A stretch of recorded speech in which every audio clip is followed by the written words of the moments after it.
Hey folks, it's Nate, and it's time I got back to the drawing board, and tonight we're back with another chapter of Naoki Urasawa's Monster. This is Volume 1, Chapter 3, as given in the Viz Signature Edition of Monster, and we're just going to jump right into it. Now, as you may recall from Chapter 2, when we left off, Dr. Tenma was about to go into surgery on a boy that had been brought in with a bullet in his skull. He had been given orders by the director of the surgical department to instead operate on the mayor of Dusseldorf, the town or the city in East Germany, or excuse me, West Germany. Why do I keep saying East Germany?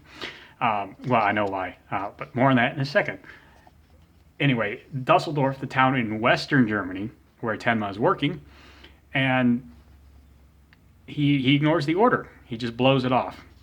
And they go into surgery. The surgery is a success. Tenma is a brilliant surgeon. Here we see Johann Liebner recovering from his surgery. He looks pretty peaceful there. There's the bullet extracted. We see some general chatter here, and that's all fine and good. And it goes on, and we learn that the mayor did not survive. That's right. Tenma's decision to prioritize the child over the mayor resulted in the mayor dying. And this right away puts an interesting question to the decision that Dr. Tenma has made. At the beginning of the story in Chapter 1, we saw that he operated on one patient and another patient died because the surgeons working on him were not as skilled. In this chapter, we see that Tenma chose to work on the patient with the more difficult sounding surgery. We don't really know a whole lot about the mayor's condition when he's brought in, but the child's surgery on Johann was very delicate. And someone still died. So right away, Tenma's decision always struck me as a little bit of a tilting at windmills, you know? It was, I respect his ethical devotion to being a doctor and to the principles of triage, and there are a lot of reasons to prioritize Johann over the mayor. The biggest being, of course, that Johann is much younger than the mayor. He has a lot more potential. You want to protect and defend that potential as a society. Your rules of medicine really should reflect that. Also, he came in first. Therefore, he should get first priority. That said, Tenma's decision here still resulted in someone dying. So there's a certain amount of hubris to it, it seems like. It shows that Tenma is not a perfect person. This was not a silver bullet decision. This does not resolve the tension that he is facing.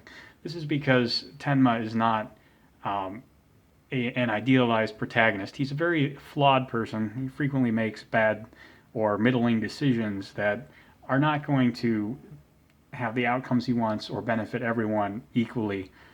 Even if he has no malice towards people, his decisions will frequently harm other people. And I think that's an important part of the theme of Monster here. It shows the fallibility of the characters involved. And I think it's good to have this this early in the story to illustrate that Tenma, for all his genius level skills as a surgeon, for all his potential as a doctor, for all his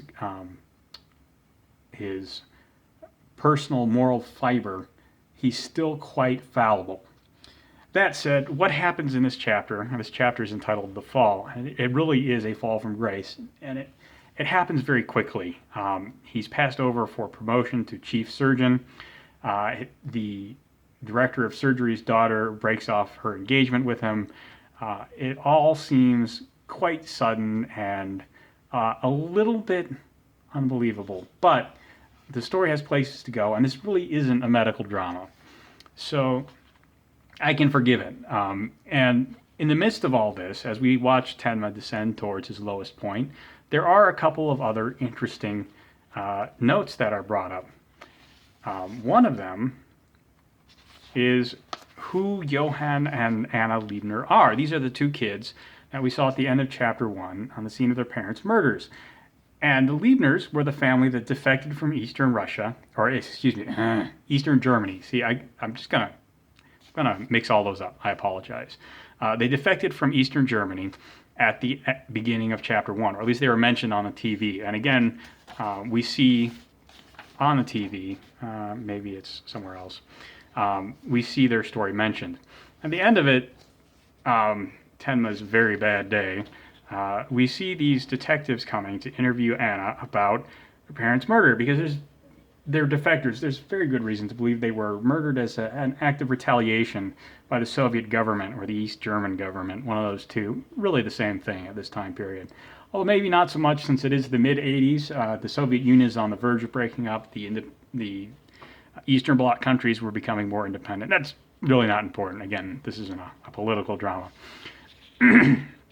What's interesting is that we see that Anna is leaving bed and just, excuse me, and just pacing the halls of the hospital. And we see her talking to herself, and the only word we see at the end is kill. And that's interesting because we saw her saying that at the end of the previous chapter. This is one of those things that Urasawa is doing to build suspense and tension. Who is Anna Liebner? Why is she obsessed with this? Is she just traumatized from seeing her parents killed and her brother shot in the head? What's happening? We don't really understand it at this point, but it's very intriguing.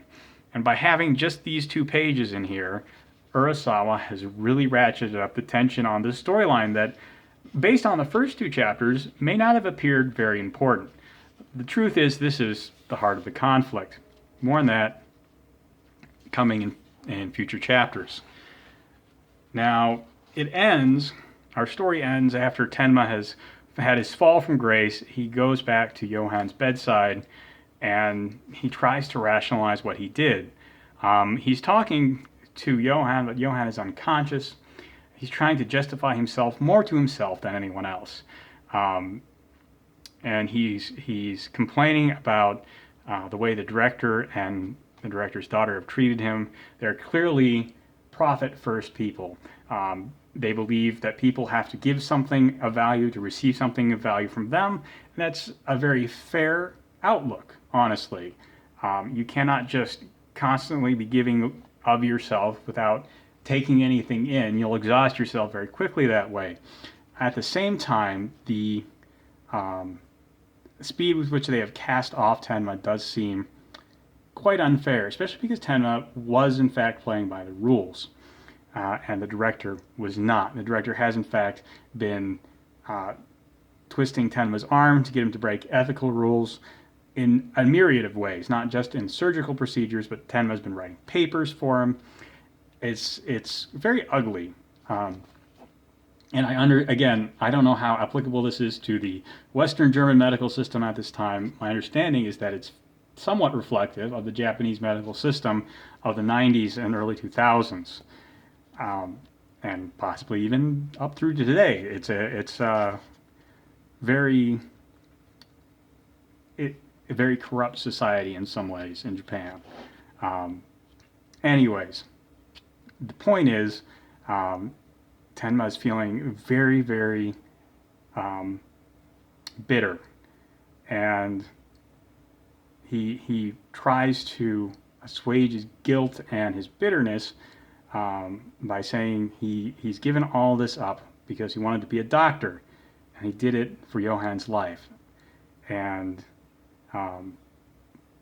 he says, I gave up everything to perform your surgery. That's how much I wanted to save your life. And that's a very profound sentiment. It gives us, again, a window into Tenma's character, his moral fiber, his integrity as a doctor. And that's great. But it is at this point where Tenma is at his lowest. Well, not quite, because he gave all this up for his integrity as a doctor, and it's left him very weak. He has nothing but being a doctor left. And it is at these points where you're at your lowest, or you're getting close to your lowest, you're starting to see what it could really be like if you hit rock bottom, that you become very vulnerable. Predators start to creep around you, sniff around you, wondering how they can exploit that weakness to devour you. And it is at this point where Tenma is at his lowest that we begin to see something creeping around the edges, something that is here for Tenma. Because this is not the story about a doctor who's struggling with his convictions. This is the story of a monster. That's all I've got for you today. I'll see you in Chapter 4.